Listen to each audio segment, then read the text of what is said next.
welcome back to my YouTube channel. For those of you who don't know me, I'm Chloe. I am a second year psychology student at the University of Northampton, and today I'm going to talk through all the books that I read in April. So I finally caught up on these, which is so great because I have been trying for ages to get all of these videos out so I didn't miss a month, but yeah, I'm finally up to April.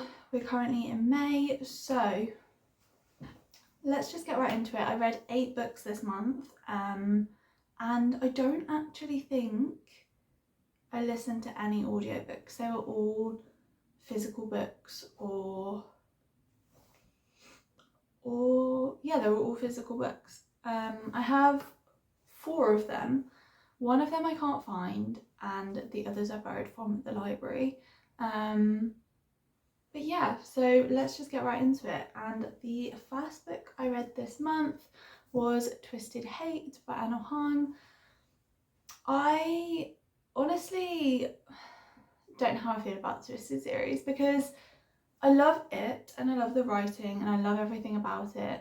But the thing I don't like, and this is a romance thing in general because it's not just the Twisted series and I know that, but I read stuff and I'm like, how women are portrayed as a man's possession and a man goes, they're mine. I don't like it. It makes me want to put the book down, and that happens in every single book, but I feel like in this book it was a big thing for me. This was my least favourite book in the Twisted series, which is crazy because everyone I know this is like their favourite. This is, yeah, the third book, my least favourite, I think. And I gave it 3 stars. I think this is the thing though with romance, like near enough every romance I read, there's like this style. They're all like that. They're all like, oh, she's mine, or like no other man can touch her kind of thing. But you know what? It was a good read and I did get to know the characters quite well. Yeah, so I don't regret reading it. I want to keep it because I want to keep the whole series, but it was my least favourite in the series. Okay, so the next book I read, I have it somewhere. This is the one that I've currently lost and I have no idea where it is, but it's in the house somewhere, so who knows. But it is The Couple at the Table by Se-Hee.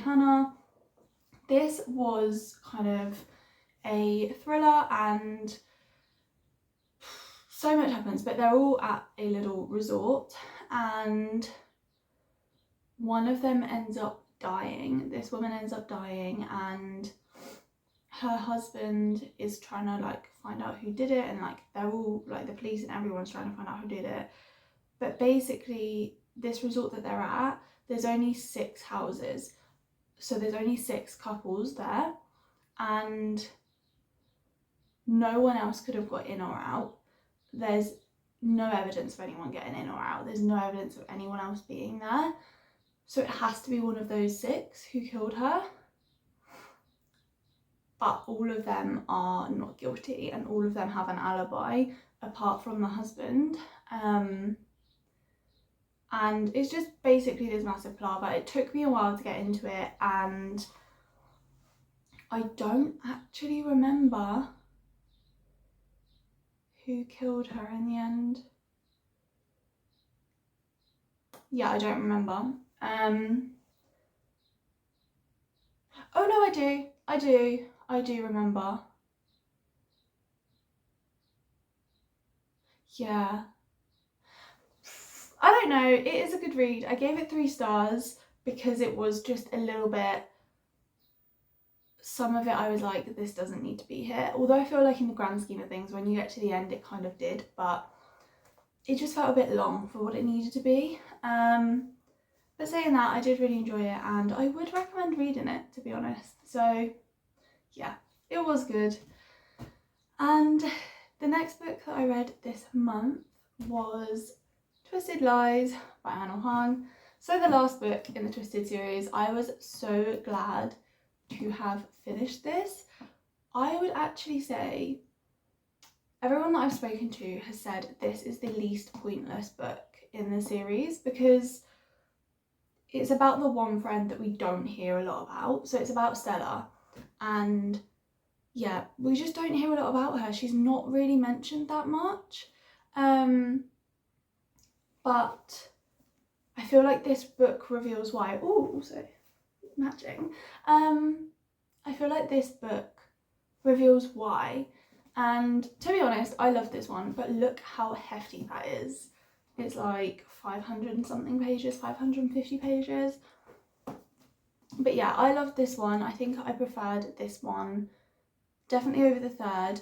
I don't know if I preferred it over the first. As you know, Twisted Love was my favourite so far, but I don't know whether this one competes that much. I don't know out of the two which one I prefer, but I did give this one 4.25 stars, and yeah, I did really enjoy it, and I think, yeah, it was good. It was very, very, very good. I don't really remember a lot about Christian though. I don't really remember what his background is. Oh no.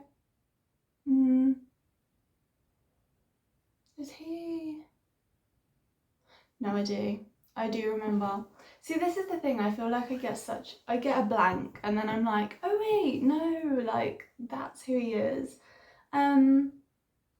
It's all up there. It's just all mixed around. But yeah, so I have read this one, and yeah, 4.25 stars. It was very, very, very good. And the next book that I read, I have seen everywhere, and I don't know if I need to say more than this. I don't even know, how do you say this? Someone give me a lesson. I feel like I need to, let me search.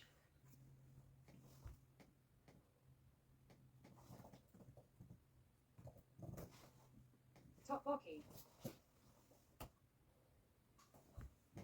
Tteokbokki. Tteokbokki. I don't know if that's right, but yeah. Need I say anything else? This was, look at these tabs. I love tabbing my books now. I can't remember what was for what, because one was relatable stuff and one was, yeah, so purple was relatable and the green was like quotes and things like that I wanted to remember that applied and things like that. Did really enjoy this one. I gave it 3.5 stars. I don't really remember the end. I don't really remember. I don't feel like I took that much from this, to be honest. Like, don't get me wrong, I love this. Would definitely come back and read this again. But I don't feel like I took that much from it the first time around. So, yeah, I feel like I'd need to read it again. Then, the next book that I read was Feelings, A Story in Seasons. So this was like a little kind of graphic novel, but a non-fiction graphic novel. And it went through like winter, spring, summer, and autumn. And honestly, I found it so relatable and so good, and I really loved it. So yeah, I didn't actually review this one though, because I didn't know what to give it. Because it literally took me like 13 minutes to read it, so I'm kind of like, I don't know. I'd probably give it like 3.5 stars, 4 stars maybe. It was really relatable, and I did really enjoy reading it. And then the next book that I read was The Wake Up Call by Beth O'Leary. Anyone that knows me reading knows that Beth O'Leary books are one of the first books that I pick up if I go into a bookstore and I know I don't have it. It's a new release. It's straight in my basket. I really enjoyed this one. I think out of Beth O'Leary books, my favourite was The Road Trip, and then I think it was actually this one, and then I think it was The No-Show, and then The Switch, and then The Flatshare. Flatshare wasn't my favourite one in the world.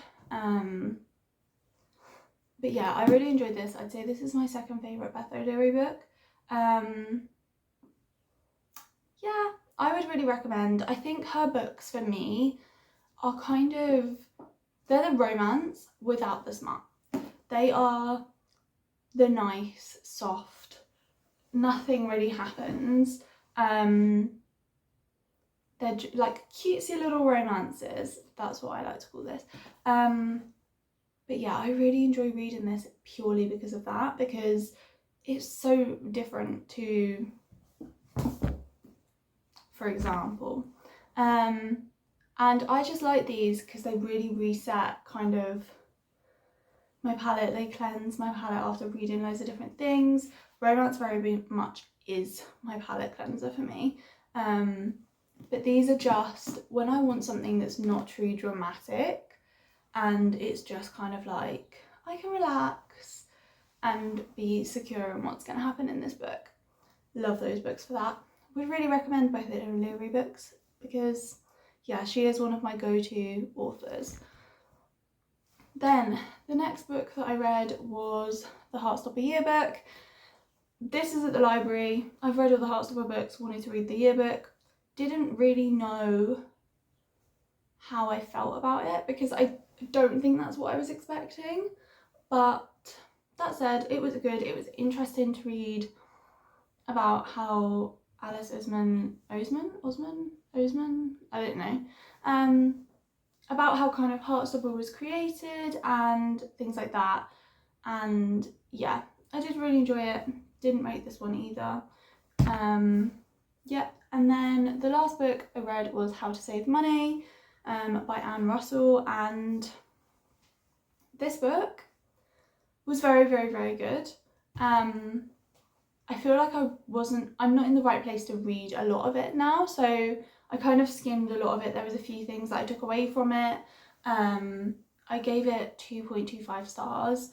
I feel like I'd come back to it maybe when I move out and have my own house or something like that, because I just don't see the point in me kind of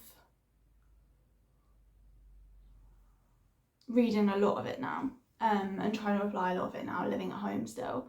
So yeah, that said, it was really good. It did have really good tips in it. I think one of the things as well for me, obviously, books like this, whenever they get published, straight away they're out of date. It's the same with research. Straight away it's like out of date. And I think when this was written, it was 2020, it was COVID.